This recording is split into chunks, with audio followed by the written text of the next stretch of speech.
Palm ઓઇલમાં જોવા જઈએ તો અત્યારે પામ ઓઇલની અંદર જે તેજી હતી એ તેજીને હવે ત્યાં થોડો કહેવાય ને બ્રેક લાગી છે, ઘટાડો લાગ્યો છે.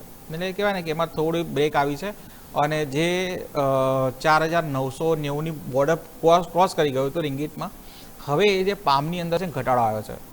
પણ મહત્વની વસ્તુ એ છે કે પામમાં ઘટાડો આવ્યો છે, પણ સ્થાનિક લેવલ ઉપર તમે જુઓ તો જેટલી એડિબલ ઓઇલ જે છે, જેટલા એડિબલ ઓઇલ એની અંદર કોઈ જ ઘટાડો આવ્યો નથી. ઇવન સિંગતેલના ડબ્બાના ભાવ જોવા જોઈએ 50 રૂપિયા જેટલા વધી ગયા છે. પણ હવે ધીમે ધીમે જોઈએ એની અસર આપણને જે દેખાય છે કે નથી દેખાતી. મલેશિયન પામ ઓઇલની વાત કરીએ તો 5 સેશનની તેજીનો અંત આવ્યો છે અને સોયાબીન અને ઓઇલના જે કહેવાય ને કે ક્રૂડમાં ઘટાડાની અસર જે છે સીધી આના પર આવી છે.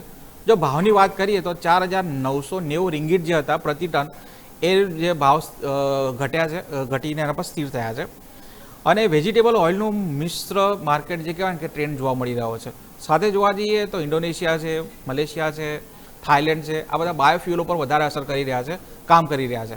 અને એના હિસાબે કહેવાય કે મોટો જથ્થો જે છે એ બાયોફ્યુઅલ માટે ક્રૂડ જે કહેવાય કે એમાં માંગ વધી છે. અને સ્થાનિક માંગ જે વધતા તે કહેવાય ને કે નિકાસનો બેન કરવામાં, નિકાસ પર થોડું બ્રેક લાગી છે.